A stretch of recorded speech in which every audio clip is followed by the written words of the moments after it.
Hello everybody, thank you for joining us today for the CIEEM webinar on critical thinking for pollinator actions, CIEEM and the All-Ireland Pollinator Plan. I will shortly be handing over to Orla, who will officially introduce the webinar, but I'm just going to say a few things about the technical side. So today will be a 2.5-hour webinar with the chance to ask questions and also partake in polls. So please do pop your questions into the Q&A box on your toolbar, and we will look to answer those in the Q&A sessions. And then also, if you'd like to share any other information or talk to other delegates, please do use the chat box for this. I think that's everything from the technical side, and I will now hand over to Orla, who will officially open the webinar. Thank you, Orla. Good afternoon, everyone. Firstly, great to see so many people attending.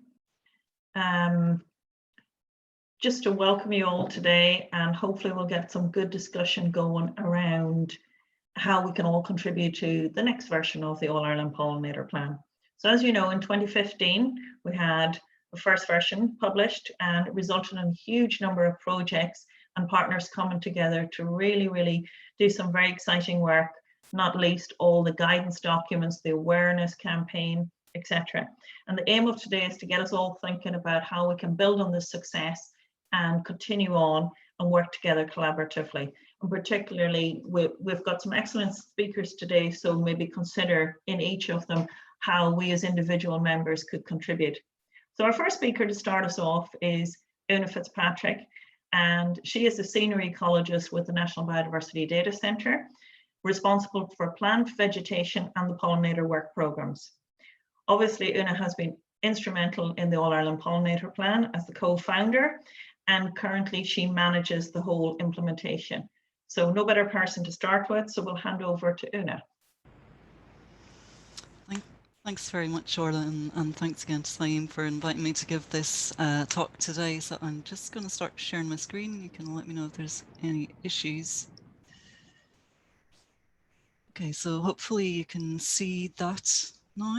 So what I'm going to do today is just give you a wee bit of a background to the Pollinator Plan. I know you're very familiar with it, but I just want to set the context a wee bit for today's discussions, talk a bit about how CIEEM members can help, and about the next version of the All-Ireland Pollinator Plan.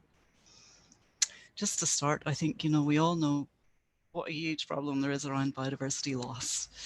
But at the same time, that's such a complex topic that at a society level, it can be quite difficult to know how to come together to address it.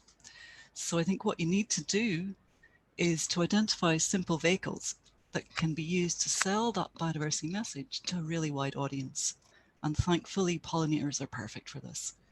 So pollinators are an element of biodiversity that people can understand and relate to. You can communicate about them as a really clean and simple message.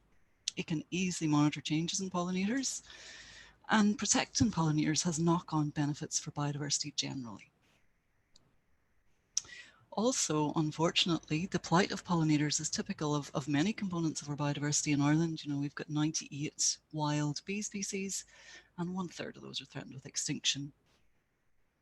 Also, we know that our common bumblebees have been declining since 2012 when we first started measuring this properly through the All-Ireland Bumblebee Monitoring Scheme. So huge issues out there with pollinators, as there is with much of our biodiversity.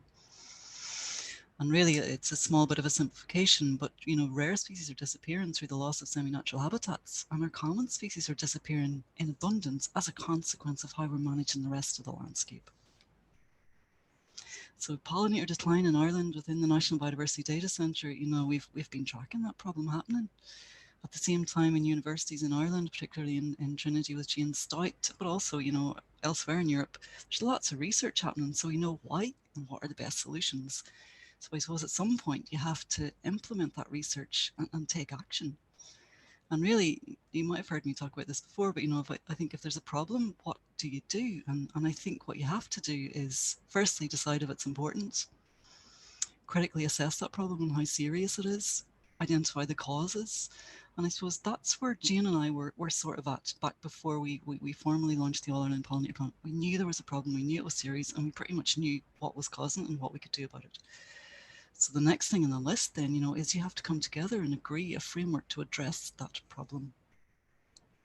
Identify evidence-based actions to help, communicate those properly, work together as much as humanly possible, and again, track change, you know, is what you're trying to achieve actually working. So number 4 there, it was about coming together and trying to put together a positive framework to address the problem of pollinator declines going forward, which is, you know, the All Ireland Pollinator Plan. So developed by the 15-member steering group, you know, it's identified 81 actions to make Ireland more pollinator friendly. The steering group oversees the implementation, which is then coordinated by the National Biodiversity Data Centre. Not going to go into the plan. I think, you know, most people are familiar with it, but at its core, it's about looking at the landscape. And it's about trying to make the entire landscape, so make farmland more pollinator friendly, make public land more pollinator friendly, and make private land more pollinator friendly. And then in the first phase, we had these other 4 objectives that sit around that. There's one on raising awareness. There's one on supporting beekeepers, so, you know, trying to have more healthy honeybees. There's one on research, and then there's one on collecting evidence to track change and measure success. Just want to touch on funding for it just for a wee bit, just in case you think there's a big giant team here doing things.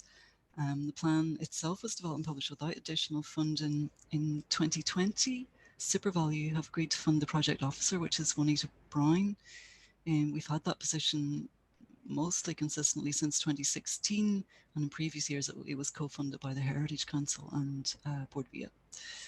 And again, thanks to the Department of Agriculture, who since 2016 have given us a budget, 15,000 each year, to help develop the resources, you know, and all those resources that you see in the website. That's what that funding has enabled to happen. And then, you know, there isn't a project budget beyond that. So the 100+ partners fund their own actions. Others have been, you know, incredibly generous and helped fund print runs and things like that, or, you know, or dedicated awards. Just back then, I suppose, to this approach to implementation, when we had the plan itself, you then move into this phase of, you know, trying to get people to help and explaining exactly what it is that they can do to best help. So what we wanted to do was to be really clear. I think it's one thing to say, oh, there's a problem and here's what it is, and we all need to do something about it, but you have to be really clear on what it is that you're asking people to do. And I suppose that's something that we felt really strongly about within the Pollinator Plan from the very beginning. And the core message really is that anyone who has any responsibility for a piece of land, whether it's a window box or a farm or a park, whatever it happens to be, we can all play a role. And it's about thinking about that site and does it provide food, shelter and safety for pollinators? And if you're doing that, you know, you're helping to protect biodiversity generally. So what we've been doing is producing evidence-based guidelines that are tailored to different target audiences, and these are the ones that have been published so far. So we have one for schools, one for farms, one for local communities, one for transport corridors that we were delighted to work with Emer Fox on, who's going to talk to you next. Another one for councils, and again, Orla McGuire, you know, was really helpful in helping us put together that document. There's one for businesses, one for gardens, one for faith communities. And just to say, you might be aware already, but you know, each time the relevant sector really feeds into these documents so that they're realistic, they're pragmatic, and they're going to work on the ground, hopefully. And then the communication is tailored each time, and the designed and branded, and all freely available at pollinators.ie.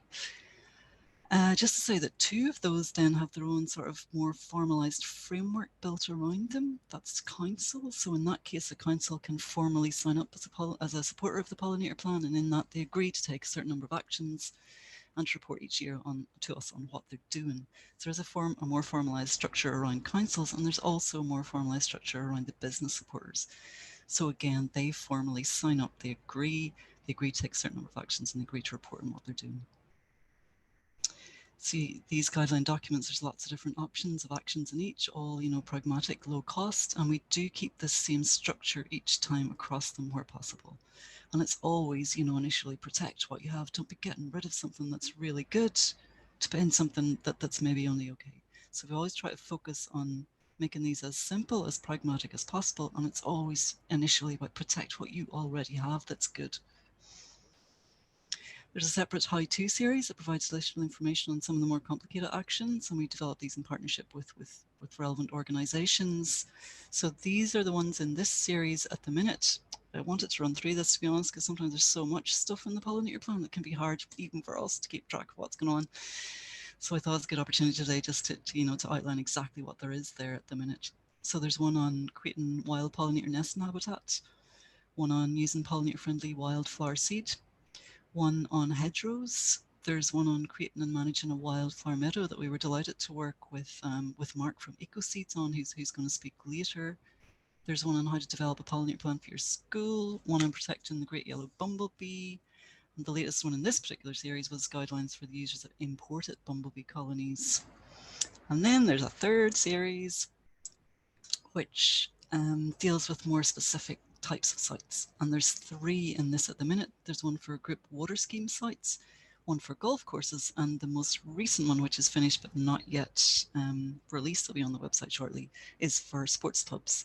So we were delighted to work, with various partners, including the GAA on that one. All the information, is we want it to be easily accessible, free. So the website obviously is the most important mechanism that we have to do that. All at pollinators.ie. I suppose just to point out a couple of things, maybe in case you're not aware of them. There are a lot of videos in there, so there's a link where it says videos, and there are videos in there, and we're continually adding to that.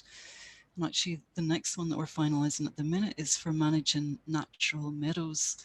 So it's a fairly comprehensive video, hopefully be useful, to communities and councils and the like, on how to manage a meadow, going from where you're changing your grass regime and you're trying to bring it back into a natural long flowering meadow. And it goes through the equipment that you need to, and all sorts of practical information. So that will be available either this year or perhaps at the start of next year. We might launch it, in early 2021, but it will be there shortly.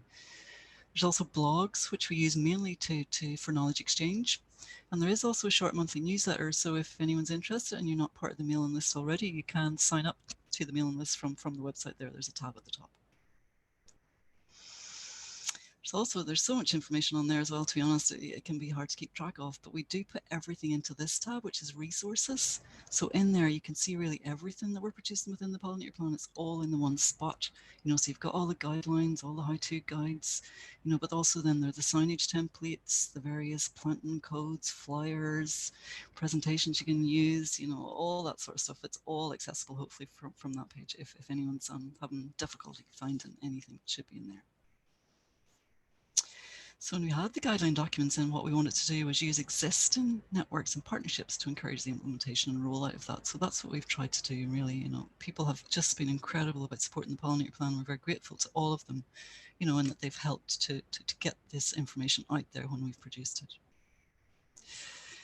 Back to this, I suppose, the last step there, and I think this is really important, and it's always been hugely important within the All Ireland Pollinator Plan, maybe because we didn't have to do it. We wanted to try to do something that was actually going to be useful. And so tracking whether or not that's the case is a really important part of it. Do that in 3 ways. Short term is actually having the plan and buy-in and delivery of the actions. That's been happening. Those 81 actions are coming to the end of the first phase. Those have pretty much been delivered, which is fantastic.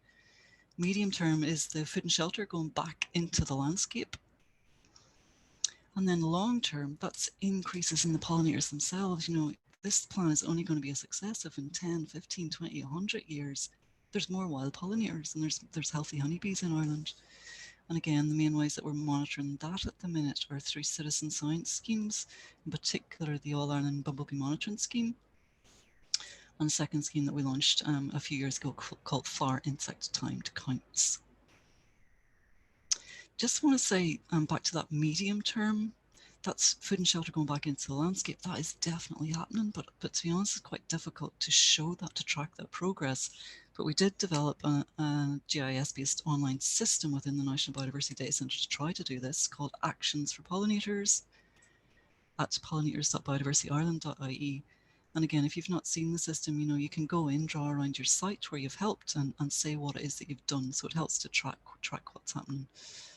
It's only a fraction, the dots on there, I think, are a fraction of what's actually happening, but the system is there, and hopefully, as we move forward, we'll be able to get, it used more, because it's a great way to help coordinate things at local levels. So you can search by the type of sector, you can just see gardens or councils that are helping, or, schools or whatever. And you can also search by the action type. So you can just see where there's been reduced mown or just see where there's been reduced pesticide use. And again, the system shows, what's happening with it, what sectors are logging stuff and what actions are being logged at any time. You can also click on any of those dots and get more details behind it.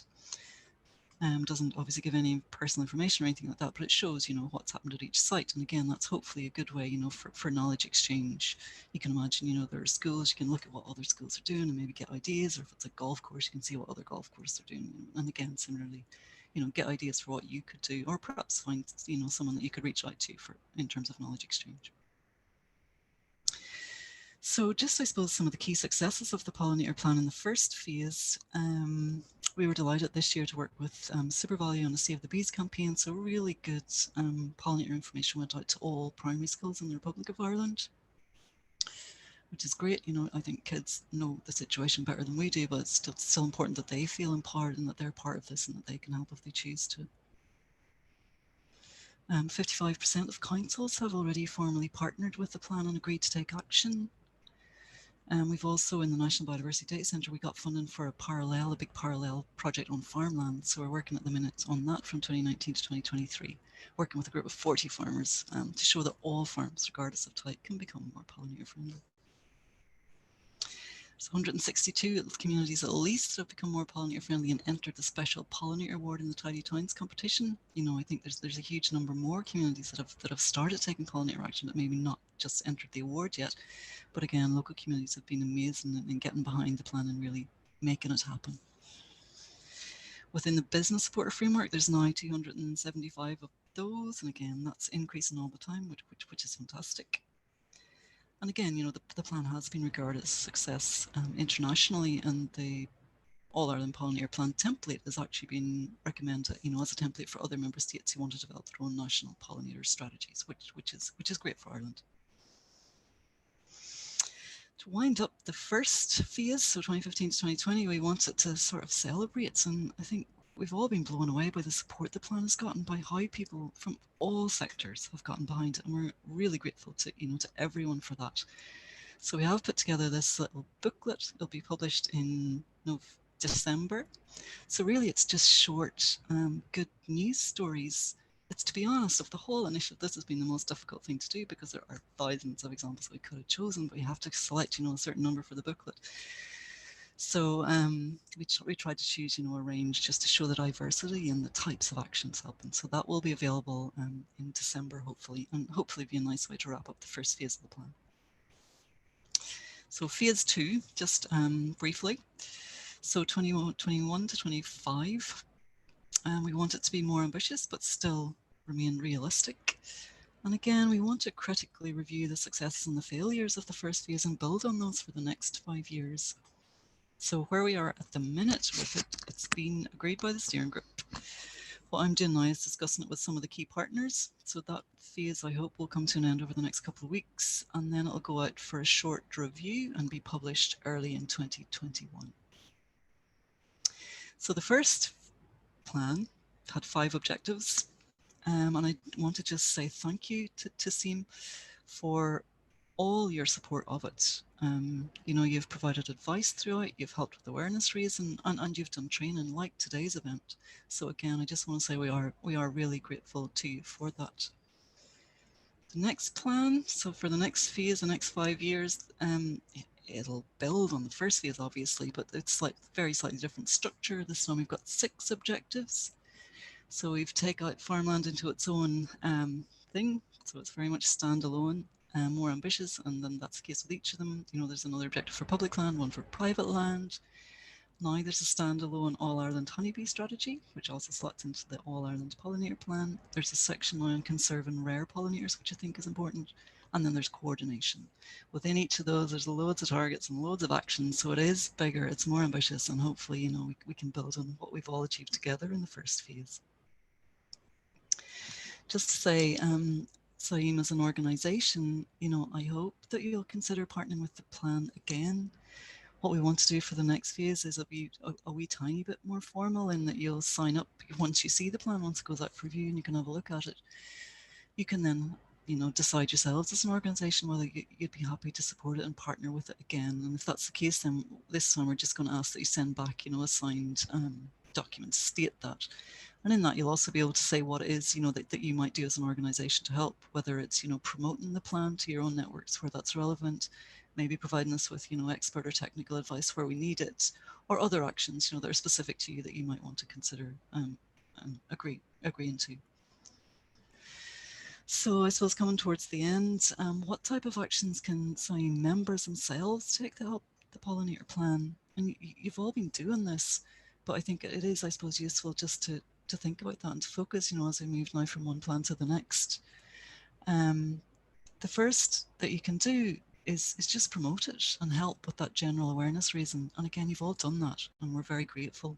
But I suppose I'm always I'm surprised that so many people have bought into the plan. I'm also surprised at how many people don't know about it yet.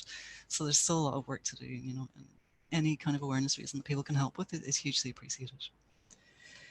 Again, you can help us promote the guideline documents and the other resources. I wanted to go through all those today just so everyone knows exactly what's out there at the minute. Hopefully you can help us promote those. This one's really important, and that's provide the right practical advice and help with the core messaging.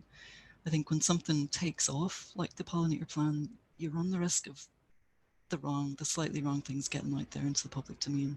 So it's always really, really important that the right practical advice is being provided to people. And, that's the dealing with issues around, sometimes, people obsess about the best thing to do might be to have a honeybee hive on the roof or to get seed bombs, and that's not what we've ever suggested. So, it's help with providing that correct, practical, evidence-based advice. And I think CIEEM and its members are so important in that respect. Hopefully, as you've done since we started this whole initiative, individual members, when we reach out to you to ask for help, you've been incredibly generous. And hopefully as we move forward and start developing more resources, we can continue to do that. Training, this is something that's, I suppose, happening more and more as tidy towns groups or businesses are getting involved with the plan. They're realizing that they need some training on the best things to do. And I know that some of them have been reaching out to some of the CIEEM members, and you've been offering that, that evidence-based type training, which is really important. If you ever think of new partners that we've not engaged with, or you think of new ideas, please feel free to feed them through at any time. The whole idea with the Pollinator Plan was always that it would continue to evolve, and we want to keep that. Support citizen science pollinator monitorings, and again, some of you do this, you're involved in the All Ireland Bumblebee Monitoring Scheme or some of the other, initiatives that we have. That's, fantastic, and we're always looking for more people to get involved in those. And also data, whether you collect it in a professional or a personal capacity, really important, that we can have the National Bee Database, the National Haverfly Database particularly, as up to date and as comprehensive as possible. I think around rare pollinators in the next plan, because there's going to now be an objective on that. There may well be, areas where we can, or where CIEEM members can really help us to forge ahead on that. And again, just simple things like getting behind the various social media campaigns that we might run from time to time is really, really important. So I'm pretty sure my time is up and Orla McGuire is going to come on to me in a second. But I just want to say thank you so much to CIEEM as an organisation for what you've done, and thank you to all of you, because I know that all of you who are listening today, and a huge number of you, really have helped with the Pollinator Plan. We know that, and we're really grateful, and we look forward to working with you in the next phase. So thank you again. There's Orla. Okay, thank you very much, Una. That was fantastic. We're going to have questions at the end of session 1, so I'll just launch into introducing Emer Fox, who's a landscape architect in Transport Infrastructure Ireland. Emer focuses on landscape and urban design issues associated with linear infrastructure, and she's the co-author of the All Ireland Pollinator Plan Guide for Transport Corridors. She's also a senior adjudicator for the Tidy Towns competition, so I'm really looking forward to this talk.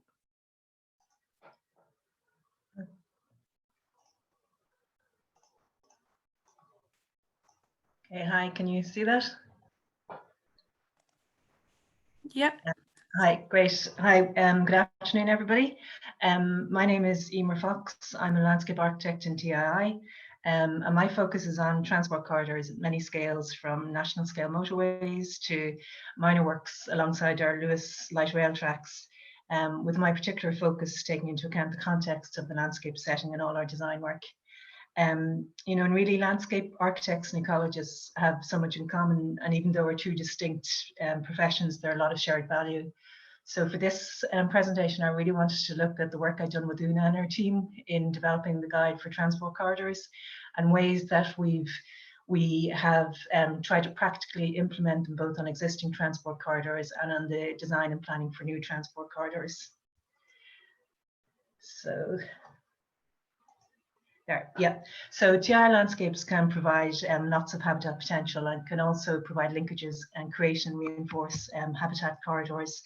And this is really when the impacts of the scheme on landscape and ecology are thoroughly considered through all stages of a scheme's planning, design, construction and maintenance. There are a range of landscape types along TII transport corridors, ranging from the woodland planting along our motorway networks, which have a focus really on native species and self-sustaining planting strategies. And then we have more detailed planting schemes along our town and city transport corridors for trees and landscape are generally chosen for specific functions such as screening or avenue creation. And then we have lots of borrowed landscapes, which are existing landscapes which adjoin routes but also add great value.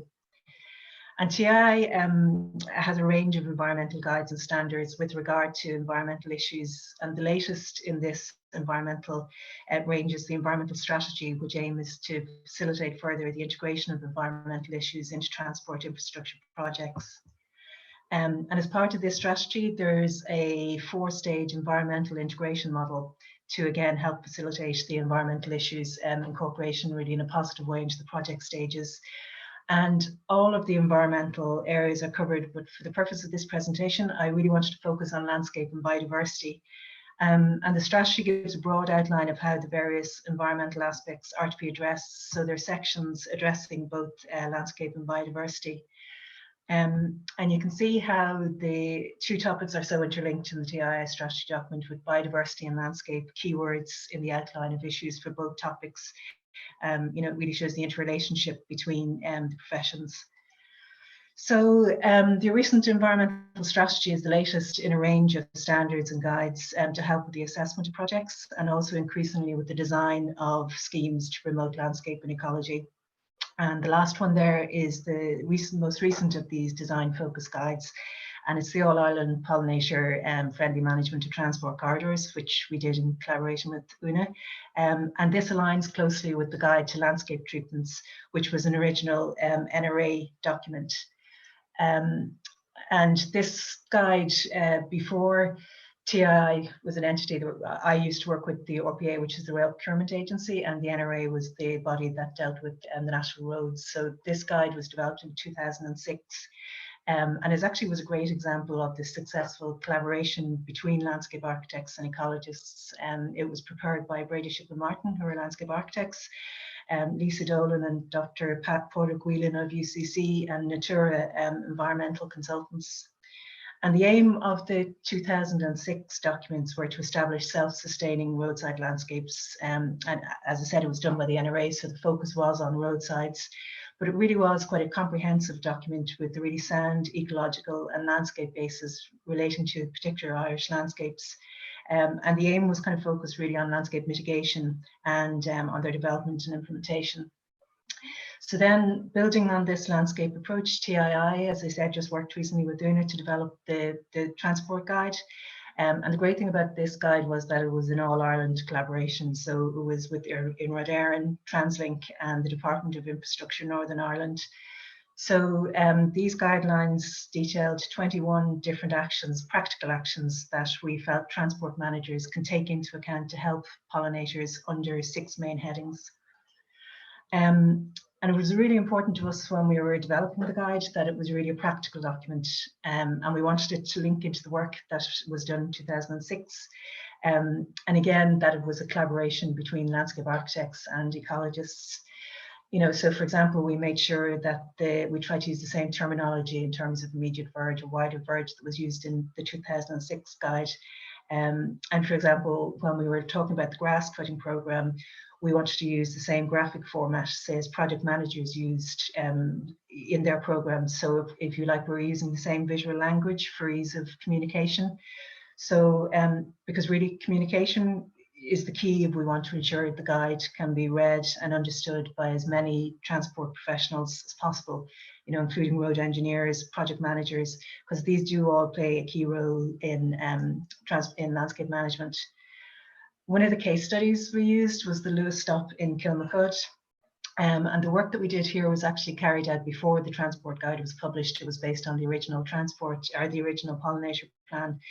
Kilmacud is a suburban Lewis stop, and recently all of the trams on the Lewis system were made bigger on the Green Line, and as a result, all of the tram stops, the platforms had to be extended. So we kind of piggybacked on the back of that, where the reinstatement works were happening, to try and re-establish a pollinator-friendly approach to the landscaping. And I mean, you can see that actually, when we look back at it, there were loads of the actions that we developed for the transport guide that were actually implemented at the Kilmacud site. So it was a really good way to kind of trial run, if you like, the possibilities of the actions. And actually, when I took this photograph, there were 3 tram drivers taking a break on the other side of the platform, and you know, I was just chatting to them, and they were just saying how the wildflower meadows made such a difference to their journeys through the system, that they loved coming to Kilmacud, you know, seeing the flowers, and they took their break at the Kilmacud stop. And I mean, that's another thing that we don't always consider, the additional ecosystem services that nature provides, you know, that people traveling along the route get such value. It is shown to improve your mental health and your physical health, having views of nature. So it really, you know, the full ecosystem services is really what we're looking to promote. And the important thing about this site was that it also aligned with Action 20, which was the promotion of the plan. I mean, it was really useful for us when the transport corridor guide came out, to be able to use this both within TII to, you know, everybody from tram drivers to project managers, to show that it is possible and that there are practical ways to implement it. The PR department has got great mileage out of this picture, because it's you know, it's the showy wildflowers that they wouldn't necessarily show a picture of the bare banks which we left for solitary bee nesting points, but its purpose was to get the message across. And the other really great thing about Kilmacud stop was, and which I think is one of the real strengths of the Pollinator Plan, is that while we were working on our specific transport sector guidance, you know, you're aware that, I mean, because we're transport providers, it's all about connectivity, and you're really aware that, say, within 300 metres of Kilmacud, there was St. Benilda's, which was a local school, which we talked to when we were doing work, brought them along a copy of the plan, and they were going to change their school's grounds maintenance so that the Kilmacud stop on the local school, that they could work together with their kids who are in their environmental programs. And then within 1 kilometre of our stop, there was Airfield Estate, which obviously has done lots of pollinator and organic and biodiversity measures, but also there was Ballolly Park, which Dún Laoghaire manage in pollinator fashion. So it's, again, you know, all the sectors that are doing their things, how it all builds together to make a bigger picture, is really one of the huge benefits, I think, of the plan. Another thing that we did this year was we looked to get a trial on our motorway networks to change our grass cutting regimes. Previously, they had been, the contract had been set up so that it was a height-based cutting performance standard, and we wanted to change it to a time-based, so that we would not have the first cut till April rather than March. I mean, with COVID this year, there was nobody out on the network anyway in March and April, so it's going to be kind of tough to monitor how it went, but we're meeting with the contractors in December just to see if there were lessons learned and to see if we can roll it out over the rest of the network. And just another guidance that we recently worked on was the DMERS guide for transition zones, and I worked on this with the Department of Housing, Planning and Local Government. I don't know if you're aware of DMERS, but it's the design manual for urban roads and streets, which aims to shift the emphasis on the design of streets from conventional approaches which prioritise traffic movement to more sustainable approaches concerned with all street users and developing streets as places, and also to make streets safer, which is something TII is obviously very concerned about. And one of the design principles is to reduce speed, reduce the perceived width of the road corridor. So DMERS encourages the promoting street trees to reduce speed and create a sense of place, which then also aligns with the transport corridor's actions for more street tree planting and pollinator or nectar-rich trees along our streets. So, you know, we're trying to capitalize on all of these ecosystem services that landscapes can provide, and again, reinforce the requirements for you know, good landscape strategies on transport corridors. This was in the DMR's document again. It was a road in Naas where they reduced the width of the corridor to reduce speeds, but they didn't go the final step in applying the landscape strategy. I ended up having to draw those trees in myself, but there were opportunities to, you know, to have connectivity of hedgerows that were removed, plant trees. And the reality is that what we're aiming for is that, you know, these kinds of schemes won't get funding unless they have that additional landscape strategy that complies with the All Ireland Pollinator Plan, and that's going to be a requirement of the contracts going forward. So I thought I'd just go through a couple of projects that we've worked on where we've implemented the plan. This is a scheme that I've just finished in Tipperary Town. Again, it's a road safety scheme. But again, we used the DMR's principle, and we broke the street down from the rural fringe through the transition zone, through a residential zone, and through into the town core, and looked at how we could practically implement the pollinator friendly or the transport guide. So one of the areas was in the transition zone, which is critical in terms of speed reduction and in reducing the corridor before you get to residential zones. And again, as part of this, as part of DMRs, we were looking to plant trees to create an avenue effect. But then along with that, we also looked at creating hedgerows between in this case, the cemetery car park and the roadway. So again, looking at practical ways of increasing the value of the road as a biodiversity corridor, increasing the green infrastructure in Tipperary Town, and, you know, increasing the tree cover, and all within a road safety scheme, really. So it's getting funding where we can for these items. Another area within the residential zone of this project, where we tightened up the road corridor for speed reduction, and we also tightened up the radii into the housing estate, which gave us areas that we could then plant up with pollinator friendly planting. But it also allowed us to, say, put the estate's name sign, put a bench, and also direct people to crossings. So again, you know, it creates a sense of place. And as a Tidy Towns judge, this kind of improvements can really also encourage community ownership, you know, by creating pride in the local place. You know, research has shown that transport routes with green interventions such as street trees and planted areas are associated with the greater sense of community ownership. So again, it's bringing in the Tidy Towns, it's bringing in local ownership, it's bringing in the Pollinator Plan, speed reduction, trying to get as many ecosystem services as we can out of these road designs. Another project I was just quickly going to talk about was the another project where there really are great opportunities for landscape and ecology to align and collaborate, and it's the Dublin Road Bus Connects corridor in Galway. This is at non-statutory public consultation stage, and this is actually an image of the virtual consultation room, which was necessary given COVID, but actually has worked quite well. We've got a good public engagement. And this project is really an example of how landscape and ecology can really lead in the planning and design of the route, given the special landscape context and planning sensitivities as well. The route runs from the Loch Atolia SAC through the inner edge of the city and out past the fabulous Merlin Park and Roscommon Woods, which are such an important amenity and biodiversity resources for the city, and an amazing landscape gateway to the city as well. And also Galway City Council are formal supporters of the Pollinator Plan, so you know, we have their backing on this. So one of the first things we did is we did a landscape character assessment of the existing environment, really at a really early route selection and evaluation stage, and this helps us set the tone for the scheme, and helped us to identify constraints but also opportunities along the routes given a special landscape context. So the assessment broke the route down into 6 character areas where we highlighted particular local environmental aspects that would need to be considered by the entire design team, which could improve the local public realm and highlight areas where it could positively benefit biodiversity. So the analysis included, you know, existing habitat, amenity designations, local topography boundaries, such as, you know, stone walls, which are so distinctive of this landscape, existing vegetation, circulation route, and elements like that. And this process really helped us as a design team to understand the context of the site and the impact the local landscape can have on the scheme's development and the planning process at a really early stage. And what we found useful was that we had a really clear graphic, just 2 A3s, there was no long reports.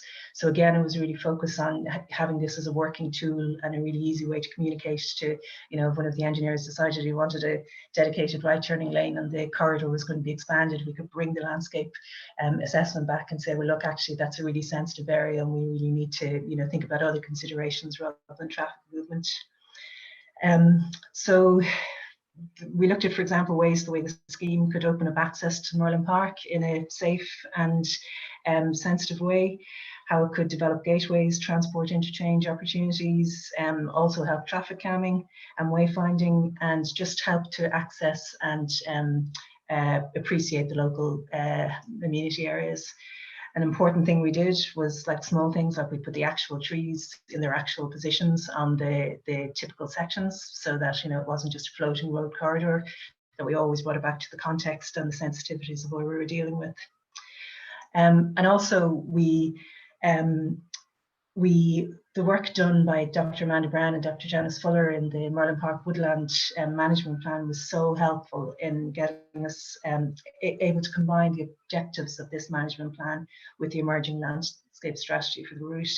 So we looked at the objectives of the plan at an early stage with Stephen Walsh from Parks Department in Galway, and we tried to see how we could use the scheme to advance some of these aims. You know, for example, developing signage, interpretive signage, using linkages at safe crossing points to link amenity routes from the two woodland areas, helping to deter antisocial behaviour with more casual surveillance from cycleways and footpaths.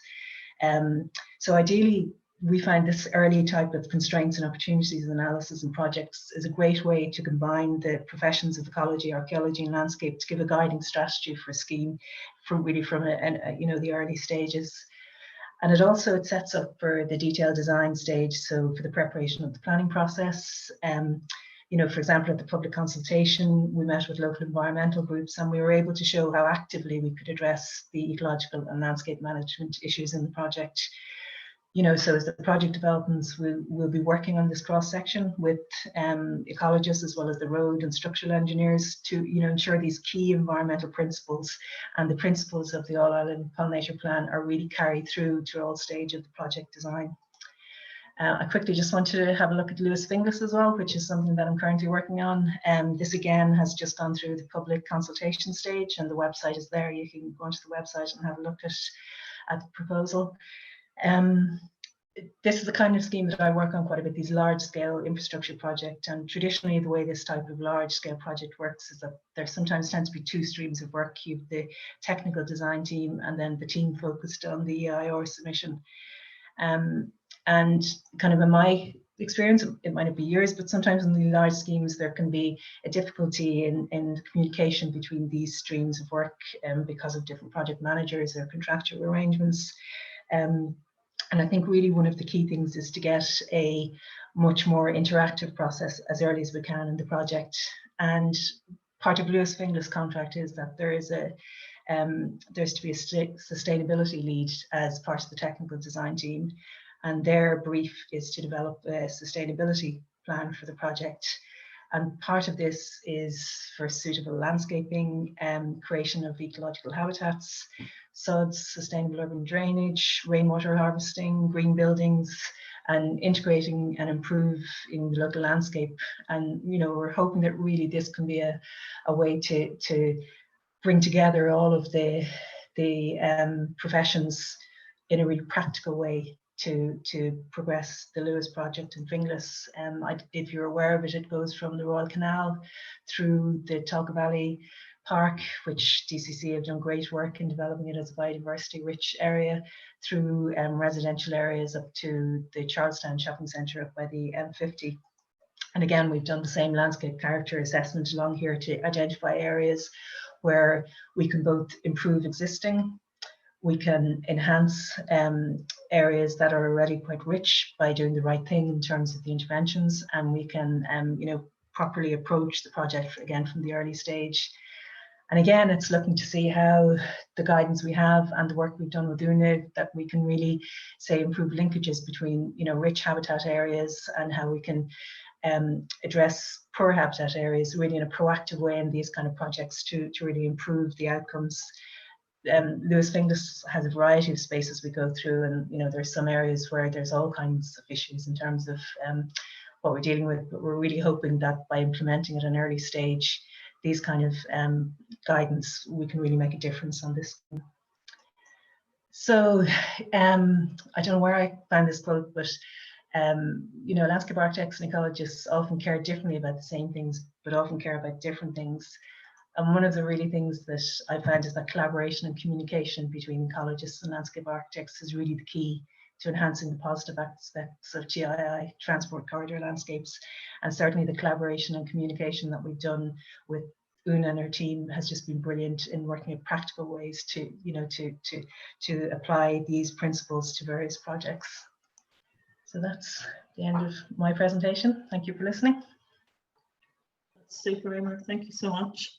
So we'll have a question and answer session now, and I'll start off with Una. I would just like to know, you mentioned 55% of councils have signed up, formally partnered for the plan. Is that all island?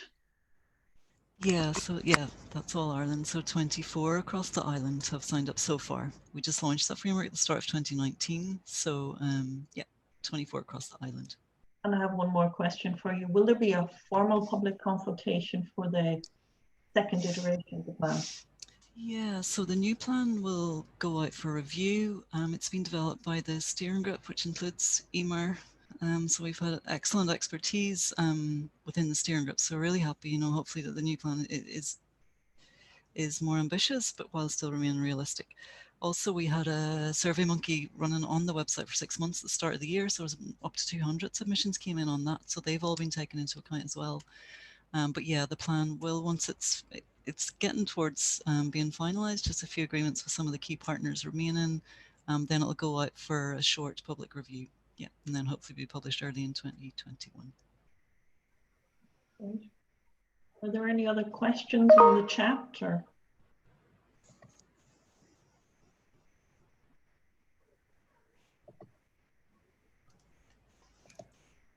Well, if nobody has any more questions, we'll take a short break, and then afterwards we'll reconvene and have the next couple of speakers. Thank you.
Thanks everybody. I've put it in the chat there, but as Orla said there, we're going to take a quick break just for 15 minutes. So if we will start again at 2:05. So we'll see you all then.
Okay, just to welcome everybody back.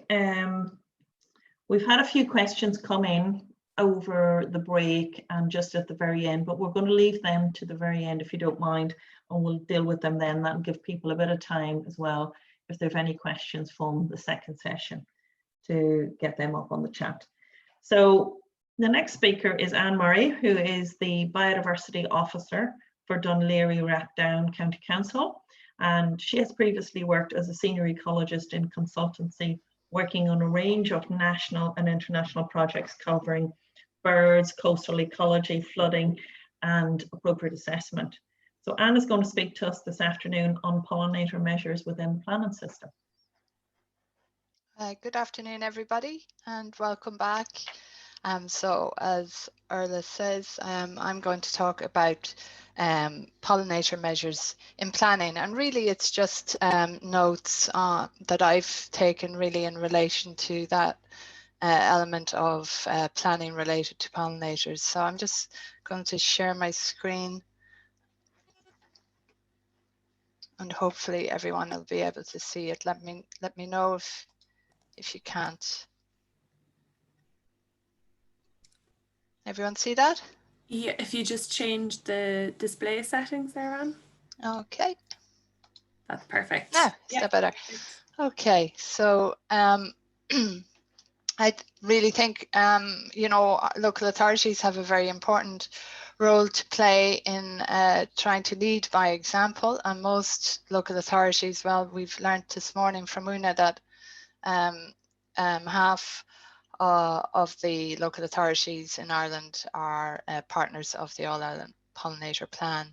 And I would see it as an important vehicle for local authorities, but also as a mechanism for ecologists to achieve pollinator measures in planning. It's really important that the local authority are obviously backing that and supporting it.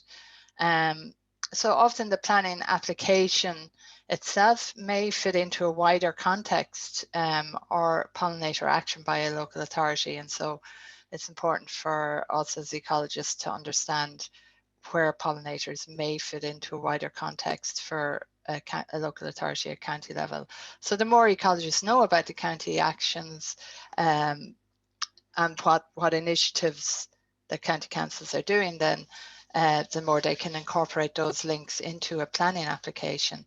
So sometimes there's information on the website, sometimes it's in plans and policies. For us, it'll be in our biodiversity plan, our county development plan, and pollinator actions are in the climate change action plan, certainly for the Dublin region. And also to speak maybe with the county council heritage officer or biodiversity officer. And these are just a few pictures. You know, to the left there is a gentleman involved in a bumblebee monitoring workshop in the LR. And then to the right there, Una is showing one of our staff members a particular bumblebee that we've caught for identification. And in the middle here is another member of staff.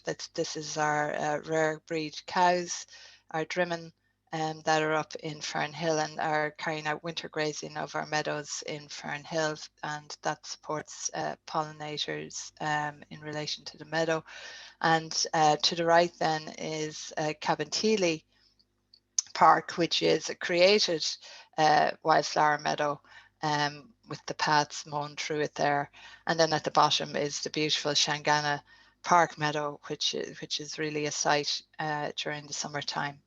So all of those are supporting pollinators. So in relation to planning then for development projects, pollinator areas can be achieved by including wildflower meadows, creating semi-natural grasslands, flowering, planting flowering trees, hedgerows, nectar-rich ornamental plants and herbs, window boxes, green roofs, brown roofs, living walls, and also sustainable urban drainage systems. The elements of that, such as pollinator plants that can be included maybe in created wetlands, in rain gardens, and any other features that are such elements in a development.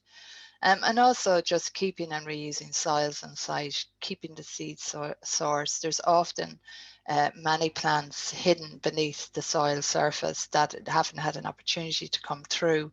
And in moving around soils and creating development, sometimes these become apparent. And if it's not possible to reuse the soil on site as part of a planning development,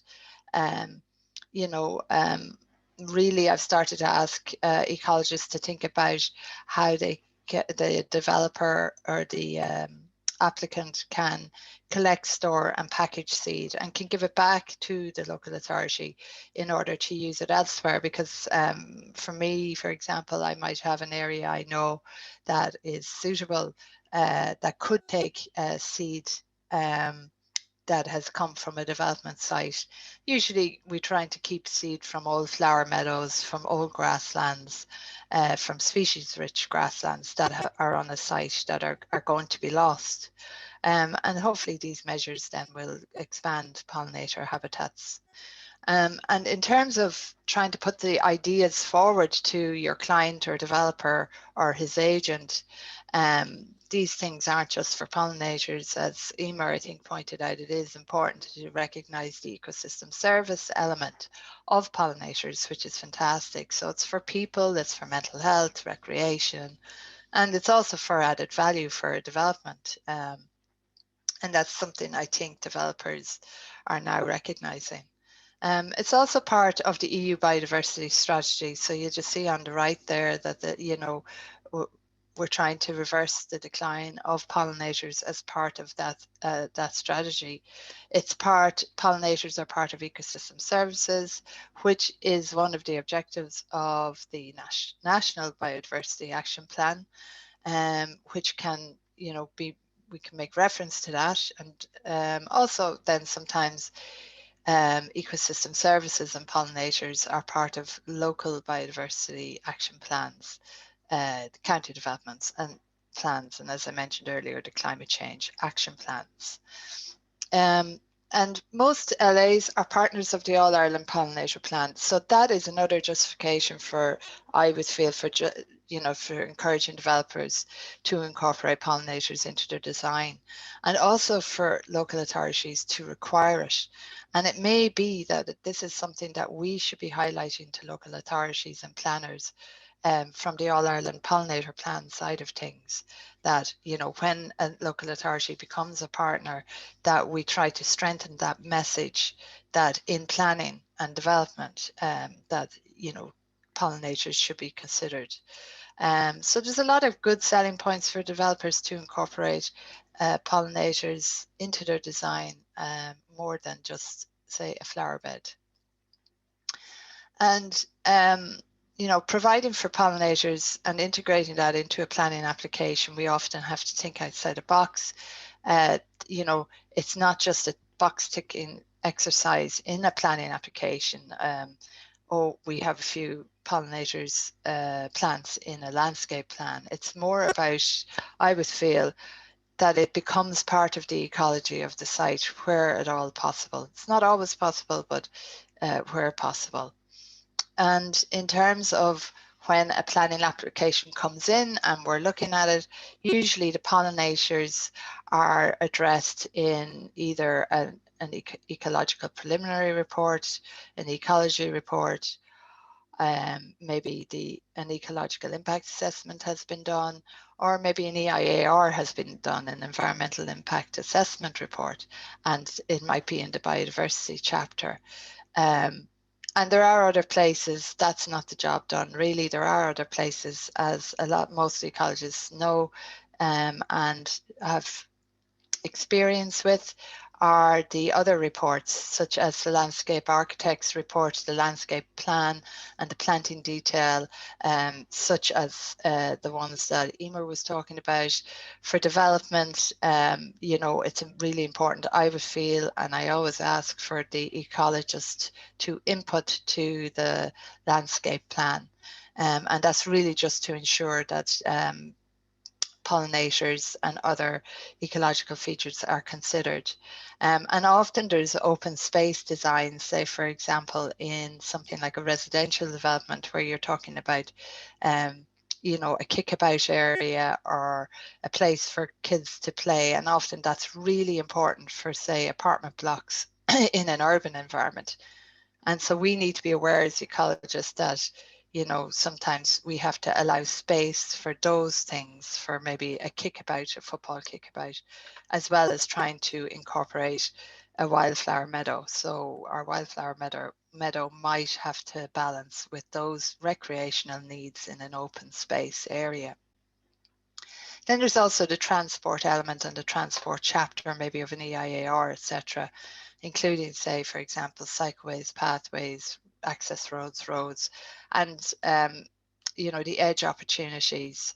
Of course, we have to consider the health and safety aspects, but I think the TII's guidance with the All Ireland Pollinator Plan, that's a really good place to take a look at what options could be available if you know, pathways and roads are part of your development scheme, or an access road in a wind farm, for example. And then there's the engineers report. So there's the drainage report, and here again is an opportunity to look at maybe incorporating pollinators into that. And there's lots of opportunities there in terms of, say, wetland plants, or any area that's been allocated to SUDs or nature-based solutions. And nature-based solutions for drainage issues or for retaining stormwater and addressing water issues, they're becoming more and more a thing that, you know, engineers are starting to understand and incorporate. So hopefully that offers an opportunity to incorporate pollinator measures into those SUDS measures. So green roofs, brown roofs, retention wetlands, rain gardens, etc. All opportunities really for pollinators. And one thing to consider in a planning application for pollinators is also the lighting details. And usually it's often considered for bats. And I would just say, you know, to also consider for nocturnal pollinators and their protection. In terms of a temporary opportunity, you'll often find in large development, be it a wind farm or a quarry or industrial estate or whatever, if it's occurring over years, there's often a temporary opportunity for maybe providing cover planting, and that can be an opportunity for pollinator planting. And again, linking to the wider landscape and looking beyond the site is really important as to how to link to the wider landscape. And so as Una was pointing out, the guys have done massive work and some amount of resources on the All Ireland Pollinator Plan. It's absolutely amazing, and it's so helpful.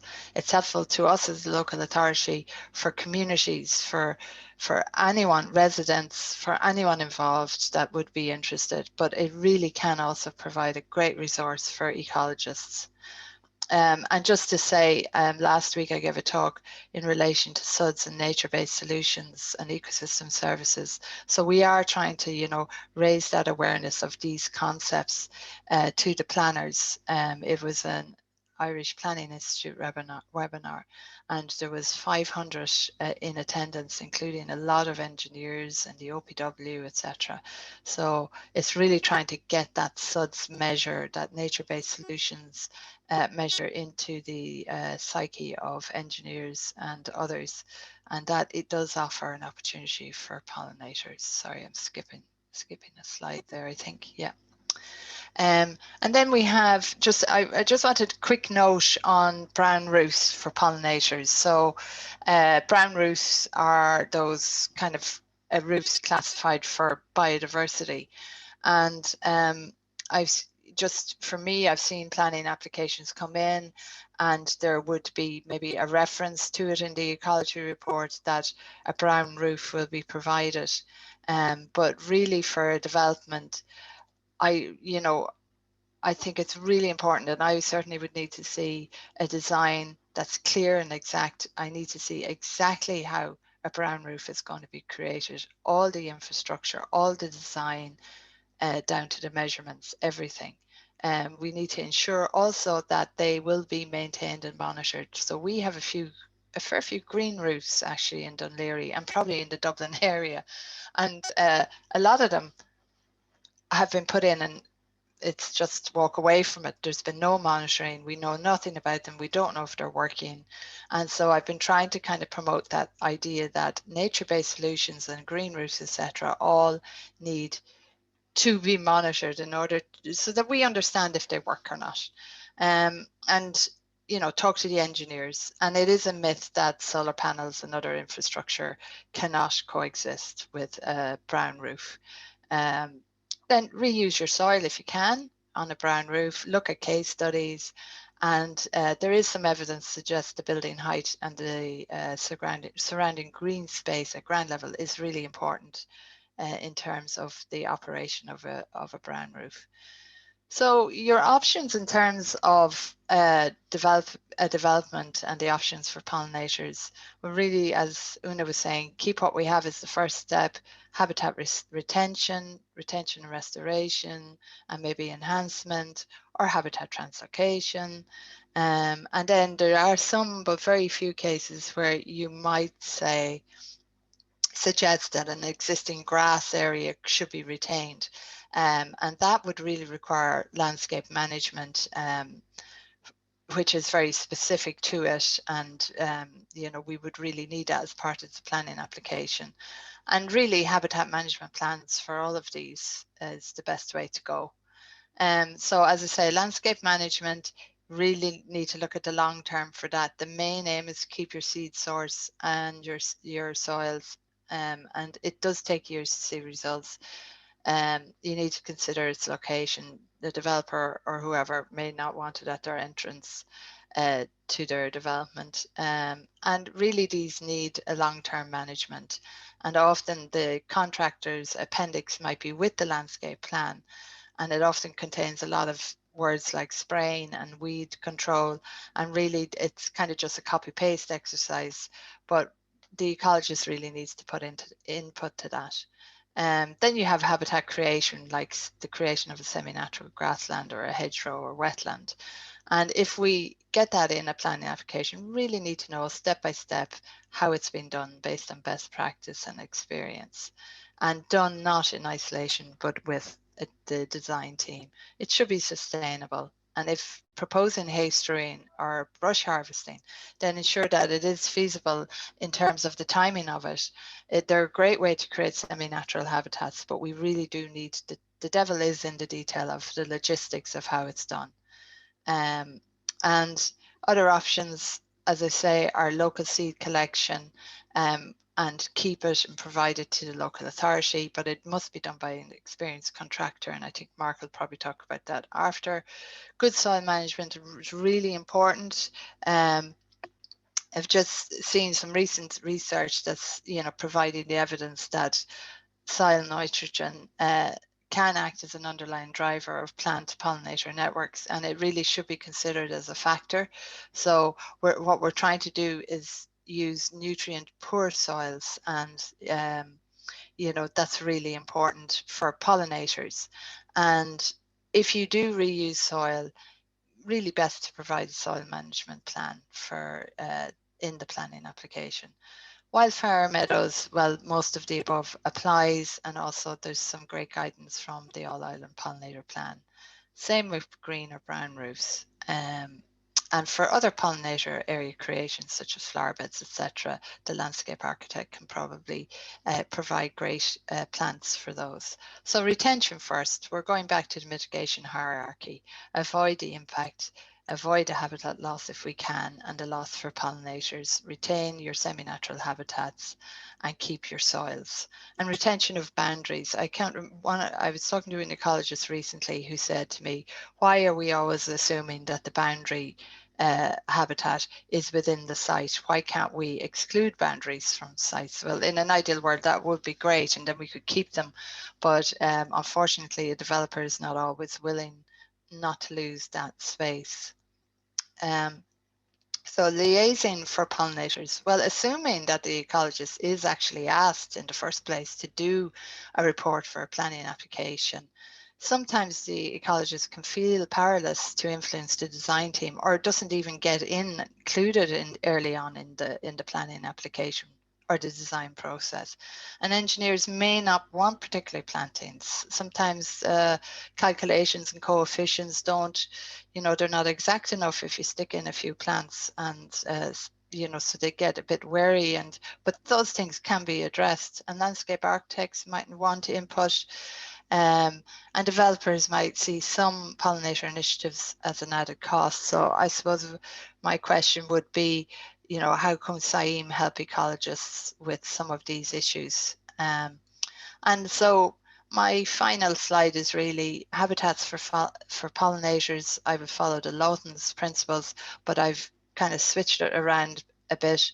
I would say better, in other words, retain and improve the quality of existing habitats for pollinators, joined up, connect them with the surrounding landscape if at all possible, more, create new pollinator sites, and bigger, increase the size of our pollinator sites.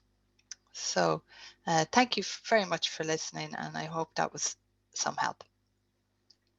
Thank you very much, Anne. That was fantastic. We will pass over now to Mark Bryson, who is the founder member of EcoSeeds, which is a not-for-profit organization that was set up in 1996. So it started off as a wildflower seed producing company, but now they're much bigger than that and cover habitat restoration across a range of habitats, including heathland, peatland, and grassland. Mark is also a founder member of True Harvest Seeds, which is a charity dedicated to collecting and banking seeds of native plants growing across Ireland. So I'll hand over to Mark. I'm actually going to play Mark's presentation. He's pre-recorded it. He is on the call and hopefully be able to answer some questions at the end. I'm just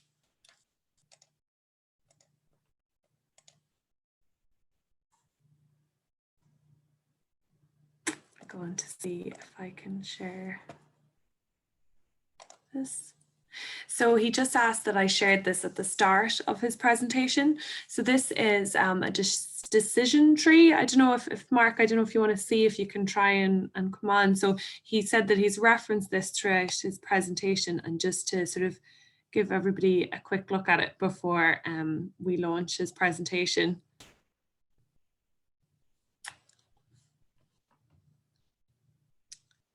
So I assume it'll be explained in the presentation a bit more, and also Mark should be around at the end to ask more questions to it, and I think we can make this available to the delegates as well. So I'll just jump into his presentation now.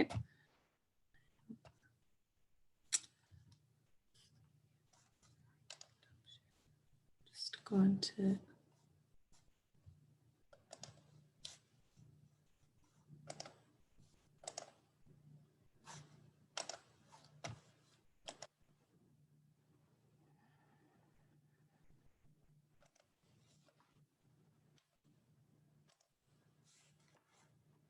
sorry about this. Can you hear that? Sorry, if someone could confirm. No, we can't hear. No, sorry. Wouldn't be a webinar if we didn't have some sort of technical, yeah, we did practice this. Sorry, everybody. I'm going to try that again. I think I know what I did wrong.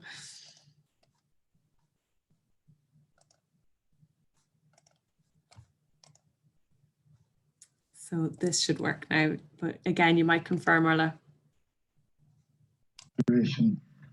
Process. Yes. Mark. Perfect. Go back. It covers, the start of a project, the plan right through, covering the areas outlined in this slide. The first thing I'd like to say as well is about expectations, and the public perception is quite important in the context in which the planting takes place, because people have this idea of what they perceive as a wildflower meadow, and it's usually, lots of poppies and lots of bright coloured wildflowers, compared to maybe a species rich area. So it's important to get that, that point across before we find, before the planning process. So the other thing I'd like to say is each site we find is going to be going to be unique, and it's going to need its own restoration plan for it, based on a lot of the variables I outline here. So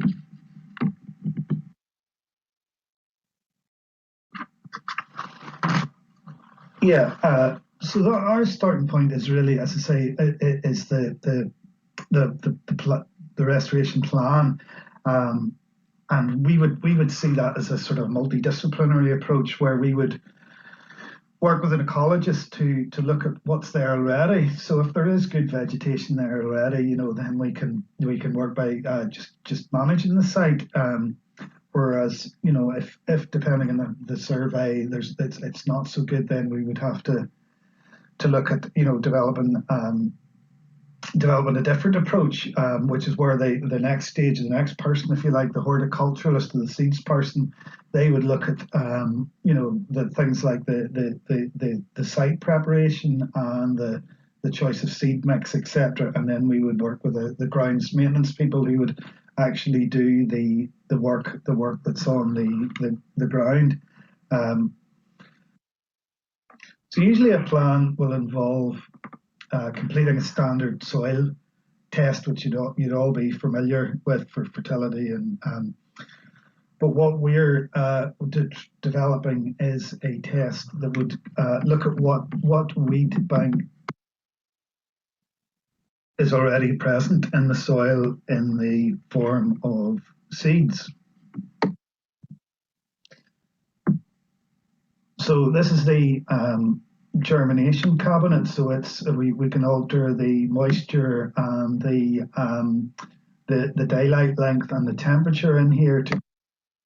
So what we would do here is create the ideal conditions for growth, so that we can grow out, say it's a fertile soil, we can have a look and see what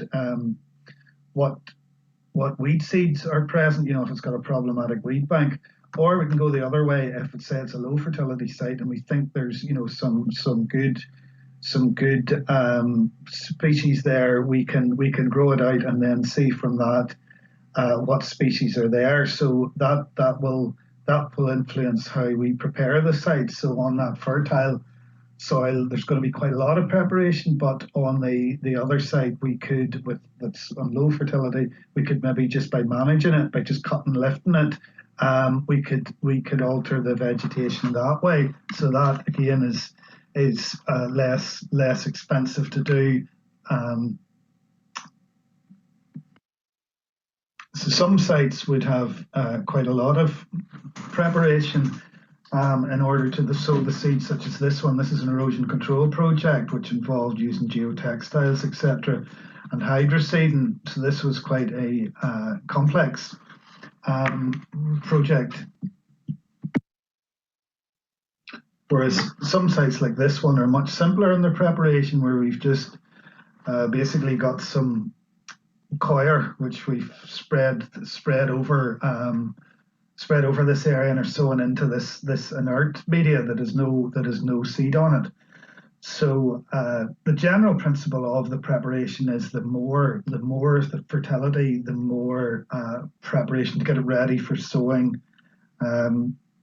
is involved. As we can see back to our decision tree, we can see that it's going to be a lot more cost involved in generally now in sowing up more fertile sites.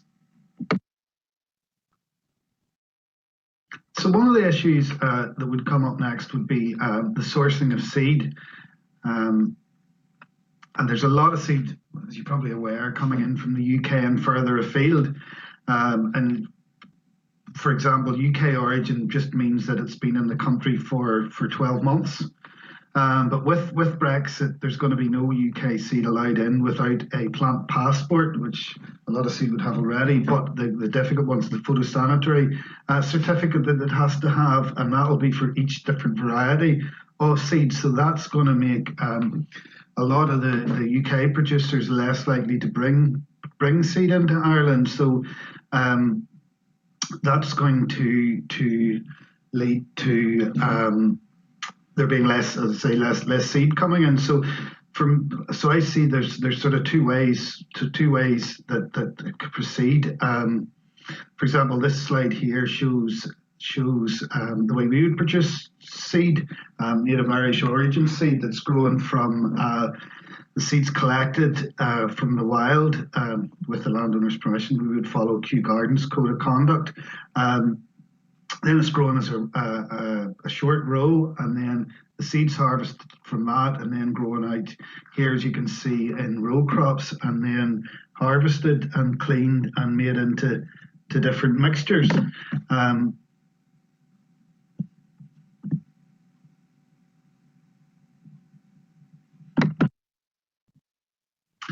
This is another method of collecting seeds, and I think this is one that could be scaled up.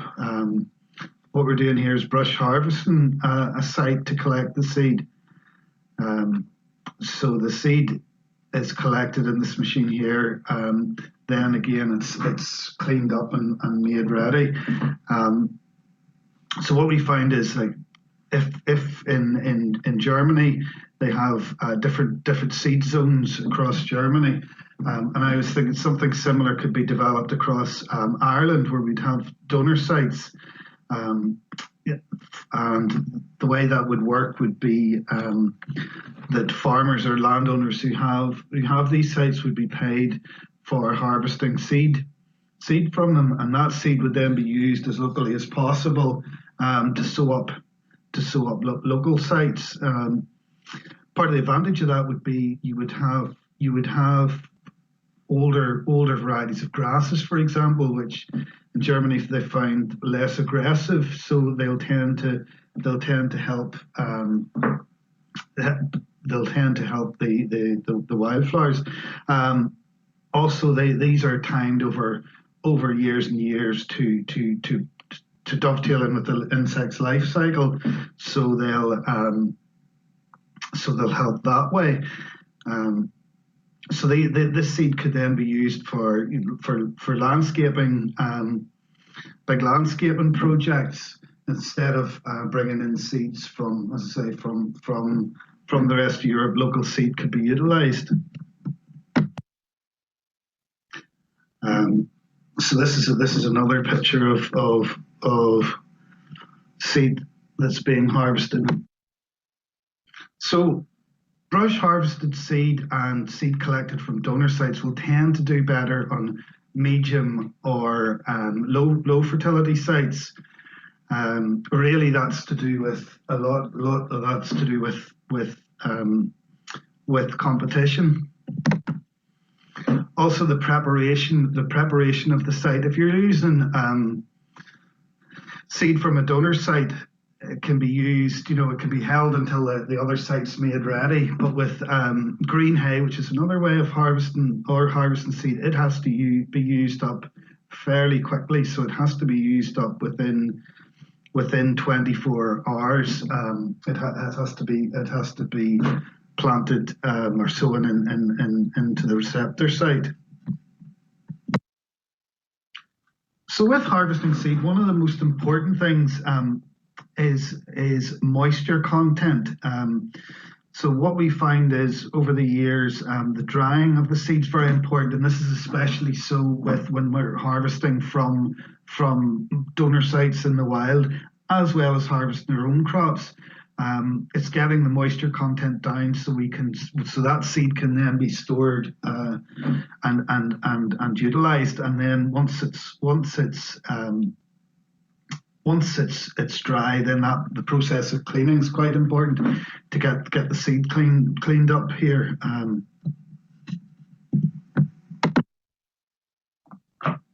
So once we have our seed, the next thing is the actual sowing of the seed. And again, back to our decision tree Where you've got higher fertility, you're going to have to sow at a higher rate. Again, this is to do with competition between different species, but the general rule of thumb is the more fertility you're going to have, the higher the seeding rate. Therefore, it's going to, it's going to cost more as well. So it's important to get the seeding rate right to suit the site. And also, because the seeds of various different sizes, it's important to get the seed very well mixed. This is especially true over larger sites. A lot of textbooks would say mix it with sand, but we find that sand tends to be uniform particle size. So something like soya meal, which is different sizes of particles, tends to work better through drills and even broadcasting. It tends to mix better, so the smaller seed doesn't come out first. So to say that's quite important in terms of the actual seeding process. So once we've got our seed in, then it's. So if we look at the management and maintenance on the decision tree, you see generally with on high fertility sites, there tend to be more costly in terms of resources. Because you're producing more grass, there's going to be more biomass, so you're going to have to cut more. It's going to be produced more, so you're going to have to cut and lift more, so it's going to cost more to do that. Whereas as you get lower fertility, you're taking less off, and it doesn't have to be cut as often. So again, that affects the cost, but also the planning, because what you'll tend to find is that if you're hiring equipment, that everybody else is doing the same thing at around the same time. So it's making sure that it is cut when it's supposed to be cut. The next one would be weed control. You're going to tend to get more, for example, docks on sites that are more fertile. So there's going to be more cost involved in the removal of those, and again on timing. It's really important to make sure that they're done at the right time. As much as possible in the first year or so. So generally, there's more planning with these more fertile sites. Whereas as you go down the scale, you're on less fertility, you're getting less, weed controls needed, less cutting and lifting, but also you have the potential to have these sites could be used as donor sites. There's no reason why they couldn't be, and so the seed could be harvested from those and used on other sites, which would help reduce the cost. So again, just to conclude, we've seen the larger sites. I hope I've got this across from the decision tree. That the larger sites, there's going to be more planning with larger sites, and especially ones that are of high fertility. So it's important to get the right involvement of the, as I say, as the ecologist, the horticulturalist, and the ground maintenance people, for them to work together. And I hope that the decision tree will help in that process. But I would also like to say, it's important the expectations of the public with these sites, as I say, with the Pollinator Plan. A lot of people are expecting to see high colour, and that it's important to get across the idea that things like the hunger gap are just as important. Having native species present during that. Also things like larval food plants, how they're important for the ecosystem, and how they may not look as as attractive, but then I think that's debatable. You know, if you know there was good visuals created. So, for example, if you research, you look up wildflowers, you tend to see the same species. You know, whereas I think it's getting across the insect-plant relationships. You know, and photographs would be very good as a way forward.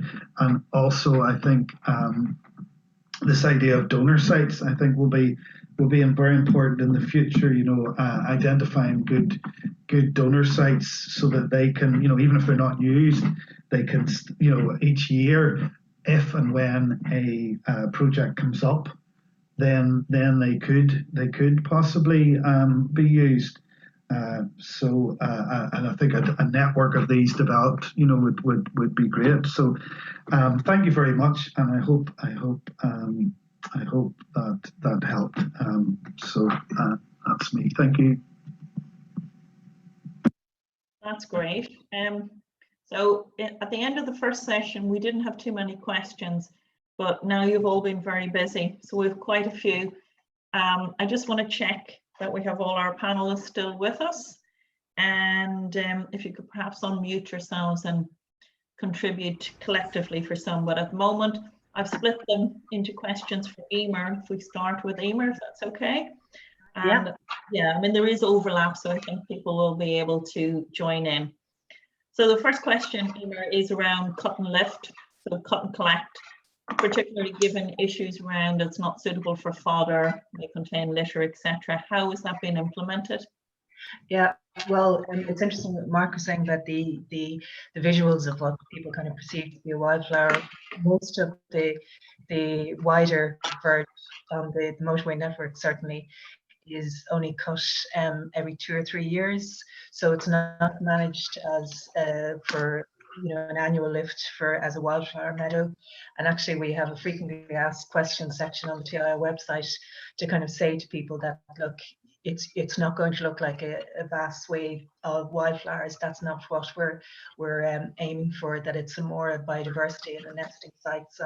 And so we don't do a cut and lift system. There are particular areas where wildflowers are planted as part of the planning process, and they are managed as yearly or biannual cuts. But again, it's that perception that a grass meadow has benefits, that it doesn't necessarily have to be this wild, you know, colourful sward.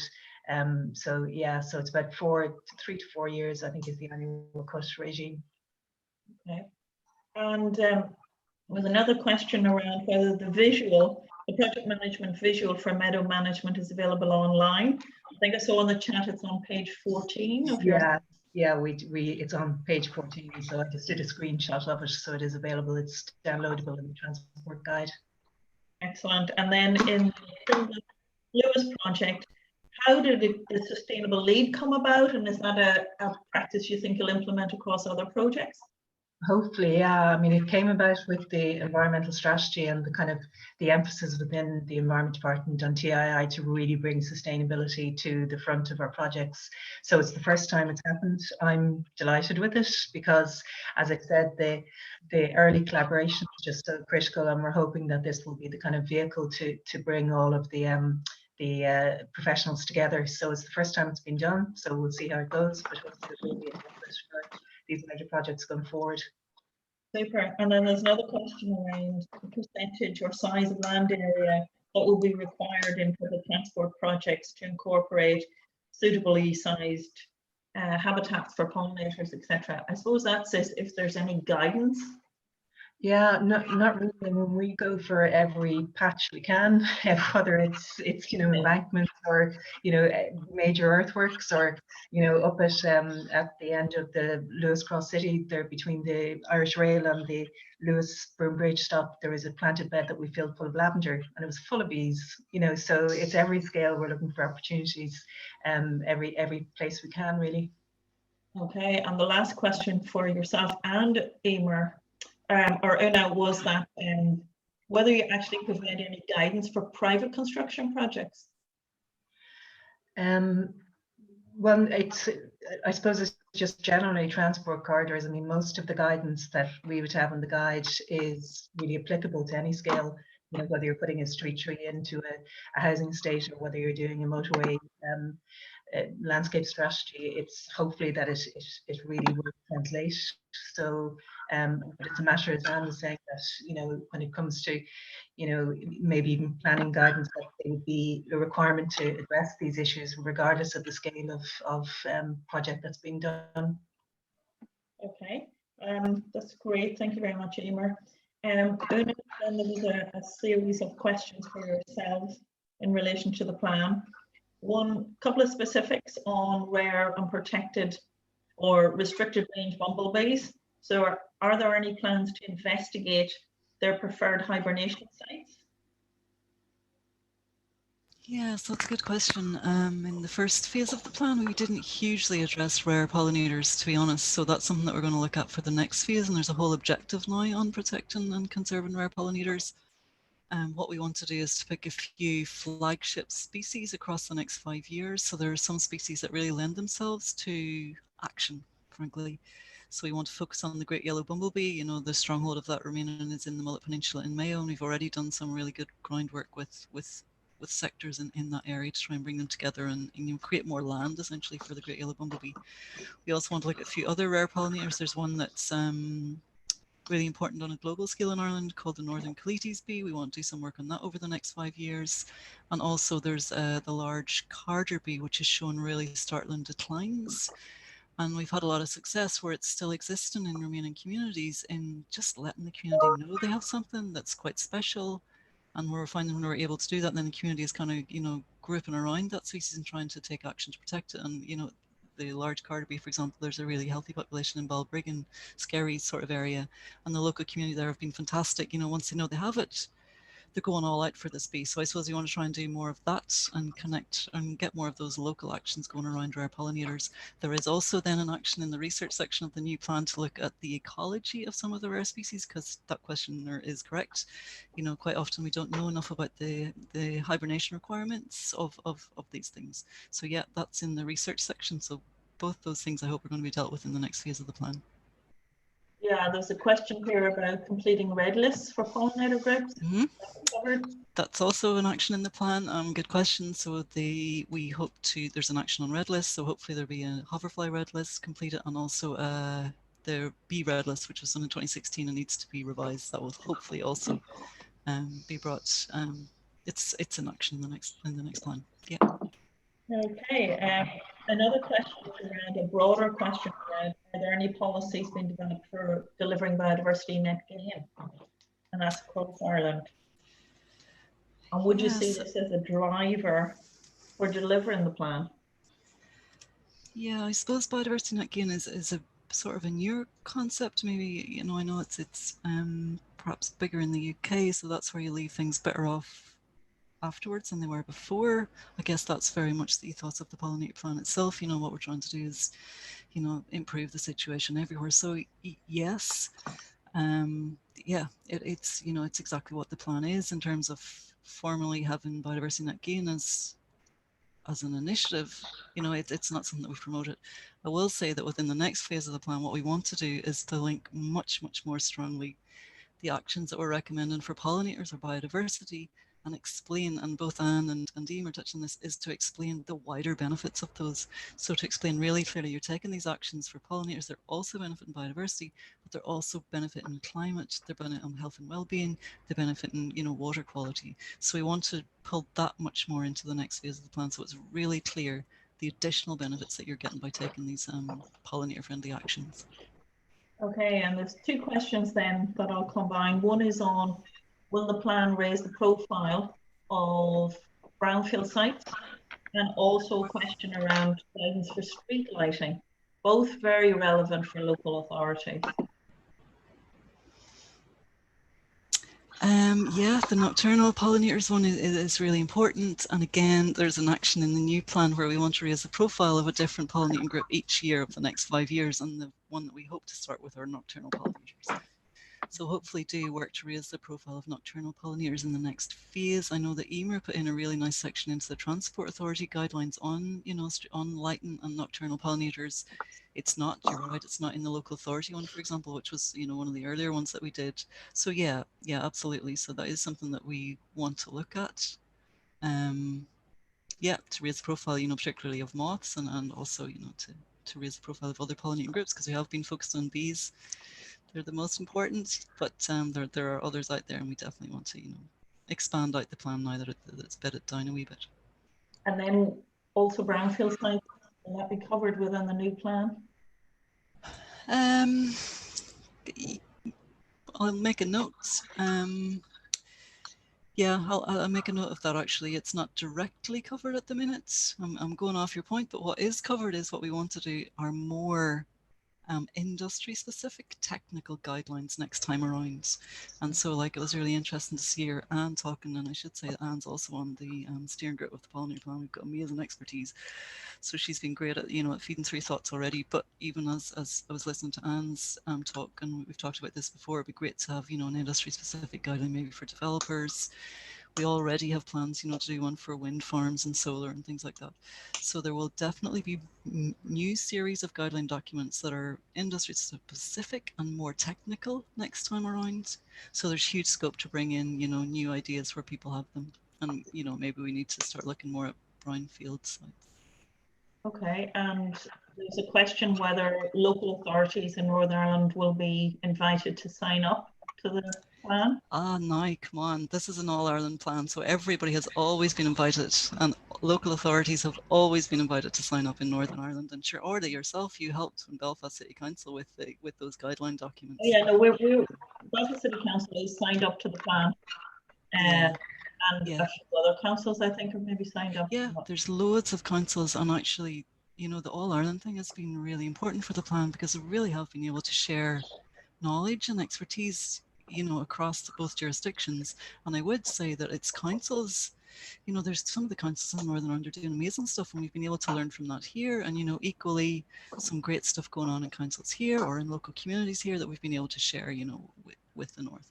So no, I'm not accepting that. It's always been All Ireland, and there's always been Northern Ireland councils have always signed up. I'm sure you know yourself, Belfast, one of the first to engage with us. Yeah. One technical question here. Somebody's asking about any guidance or advice for a large site with dense rank grass, rush, meadow sweets, so obviously wet, who wants to cut and lift, but not sure what to do with their risings. This is one of the greatest challenges, to be honest, going forward into phase 2, and Emer touched on it there a wee minute ago.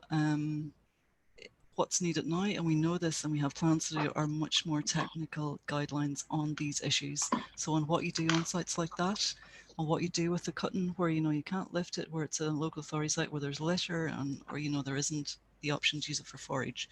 So there are plans to address all those much more technical issues in the next phase. I know there's more and more people out there that are buying into this idea of managing grass in a different way, and what they now need is that more technical guideline document. So there are plans to do that. What we do within the Pollinator Plan is try to consult a huge amount on those documents so that we bring together as much advice as is possibly out there, and as much up-to-date advice as out there. So often there's quite a bit of work to bring those together, so that they're as useful as possible for people. But there are definitely plans to do that. I just mentioned that Plantwise have produced a guidance document on managing grassland road verges. They actually have some tips and hints as to how to address some of those issues, so it's worth a look at. We can put up the link. Somebody else has asked about Mark's talk. Again, that'll be made available to people, and if there's any links, we'll put that out as part of the post-event survey. So there is a question here for Mark, and I'm not sure if we can get him on the line, but it's a question that we need more companies in seed. And how do we encourage and incentivize such businesses? Sorry, could you say that again, Orla? I didn't get that. Basically, how do we encourage more companies to supply native seed, and what kind of incentives might work to encourage more people to become involved? Mm-hmm. It's certainly a crucial issue.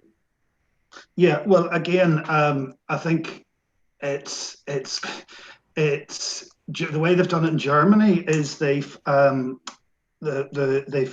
created seed zones where what they've done is the companies have given out seeds to farmers to grow out, and then there's a central place that would clean and process the seed. So that's one option that may incentivize people to do. But I think as well the donor sites may be another way, you know, so that people utilize their own sites, and then you know that they're paid, you know, for harvesting those sites.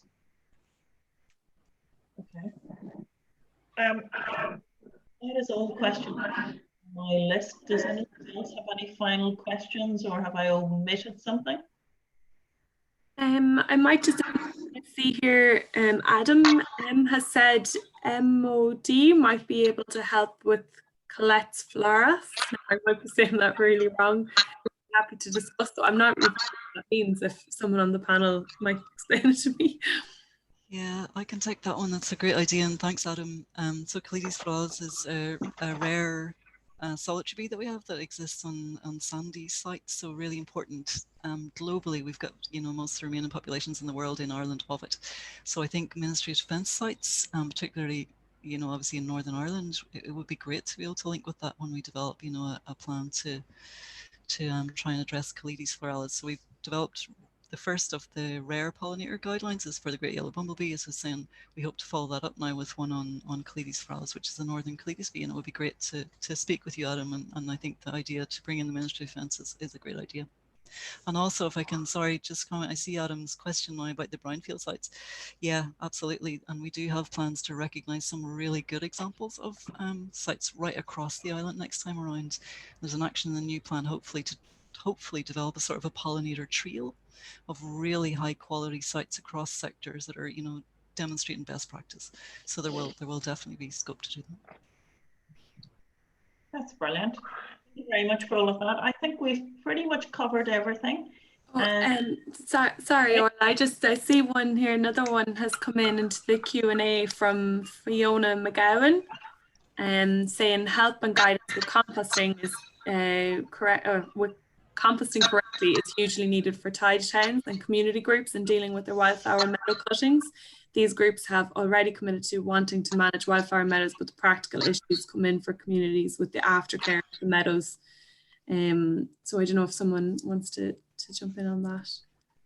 Yeah, sorry, I'm buttoning again, but yes, that's exactly what I was saying before. We're really aware of this, that people have bought into this action, and now what they need are more technical advice. So that is a plan for the next phase, that we will release more technical guideline documents on that exact thing. We'll talk about equipment that you need, we'll talk about what to do with the composting, talk about all the issues, how to manage it properly. So that is the plan, that there will be those more technical guidelines available for people in the next phase. And you know, we've learned so much all together, all of us, over the first 5 years, that there's so much that we can bring into that kind of document now that we couldn't have done before. So that's the plan. I think that would be really, really useful for local authorities also. Yeah. Orla, sorry, I know I also had a poll that I was going to run at the start there, but sure, we'll run it now and we'll just see what we get. It's just a fairly simple question of what type of pollinator action have you been involved in? So just to get an idea, if you want to jump in there and. Oh, I see the host and the panelists can't vote. Oh, sorry, guys. Only our attendees. Okay, well, it's really great to see so many people still online, and thank you very much all for staying for the entire event. Just to say, from a local authority perspective, exactly what Una is saying in relation to trying to deal with arisings and looking at balancing the books as well in terms of cost. of managing the risings. That is very much a driver when it comes to the cold face of saying to councillors, you know, the budget next year is for X, Y, and Z. And always the expectation has been that, you know, managing for pollinators is probably a cheaper option. So I think it's really great if we can get some advice on options for dealing with the risings. That's brilliant. Help us push the case better. I also see here Gareth Ryman has said, can the arisings be used as a biofuel? Yeah, that's something that we started looking into a wee bit. There's some projects in the UK that are looking at that. So again, that's the exact kind of thing that we're keeping an eye on. And, you know, where we feel we can give evidence-based advice on these kind of things, and those are the kind of things that will go into the new guidance documents that I've been talking about. I think one of the issues there will be around scale. Yeah.